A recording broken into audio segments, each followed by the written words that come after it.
వెళ్తూ ఉంటారా బయట అవుటింగ్స్ కి అలా? బాగా. అండ్ మాకు వెకేషన్స్ కి బాగా వెళ్తాము. అండ్ ఈ మ్యూజిక్ వల్ల అదే మ్యూజిక్ కి తిరగడం కూడా వెకేషన్ లానే అలా టూర్ లాగా. Correct correct. అయితే ఒక పాట ఇప్పుడు డెడికేట్ చేసేద్దాం. నలుగురికి నచ్చినది నాకసలే ఇక నచ్చదురో. నీకసలే నచ్చదురో అనేసి అది తను పాడాలి. ఓకే. నేను మామూలు కార్లో వెళ్ళేటప్పుడు కావాలని తనకి ఇరిటేట్ చేయడానికి ఆ పాట పెడతా. ఇది రాజా, ఇది నీకే అంట. నాకు తను రియలైజ్ అవ్వాల్సింది. I'm a very good girl, said my all teachers, my dear sister. అన్ని మంచి హ్యాబిట్స్ ఉన్నాయంట నాలో, విన్నవ miss. Nice nice, very beautiful. Next coming projects like మీరు బిజీగా ఉంటుంటారు, లైక్ తిరగడం ఇదంతా ఉంటుంది కాబట్టి కీరవాణి గారి నుండి కాల్ వచ్చిందా, లేదంటే మీరు అన్నట్టు ఏఆర్ రెహమాన్ గారి నుండి? రీసెంట్గా రెహమాన్ గారు కూడా మంచి మ్యూజిక్ ఏదో ఇచ్చారు కదా, రీసెంట్ మూవీ ఏదో, సో అక్కడ నుండి కాల్ వచ్చిందా? సో వెంటనే వాళ్ళు ఇచ్చిన సాంగ్కి ఓకే చెప్పేటట్టు పాడేసేస్తారా, లేదంటే లేదు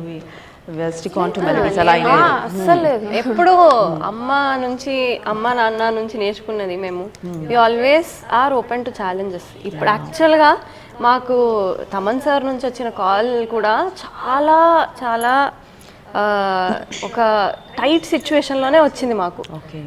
మేము కొంచెం ఈ ఎడ్యుకేషనల్గా కూడా కొంచెం, నేను ఫస్ట్ ఇయర్ పీజీ కాబట్టి నాకు కొంచెం డిఫికల్ట్గా ఉండింది. బట్ అంత పెద్ద ఆపర్చునిటీ వచ్చింది కదా, but we have to make it happen. So ఇలా వస్తే తప్పకుండా విల్ గో ఫర్. రిలీజ్ లో పాడారు కదా, ఒక రకమైన అంత పెద్ద మంది జనాల్లో అసలు how did you feel, like ఎలా అనిపించింది? నాకు తెలిసి అంత మంది జనాల్లో పాడడం ఫస్ట్ టైమే కదా, లేదంటే అంతమంది పాడారా? అంటే మేము అప్పాజీ డివోటీస్ కాబట్టి, సో శివరాత్రి అప్పాజీ దగ్గర హ్యూజ్ క్రౌడ్ ఉంటుంది. శివరాత్రి అప్పుడు 2021లో ఫిబ్రవరిలో శివరాత్రి అప్పుడు పాడాం. చాలా మ్యాసివ్ క్రౌడ్. శివరాత్రిలో లైవ్ కాన్సర్టే అదంతా జరుగుతూ ఉంటుంది. ఆ క్రౌడ్ వేరు కదా, అది భక్తికి సంబంధించిన క్రౌడ్. ఇలా మూవీ బాలకృష్ణ గారి ఫ్యాన్స్ అంటే మామూలుగా, ఎస్పెషల్లీ మాకు ప్రీ రిలీజ్ అప్పుడు ఎదురుకుండా చూస్తే బాలకృష్ణ సార్, నేను ఫస్ట్ చూడగానే ఆయనే కనిపించారు.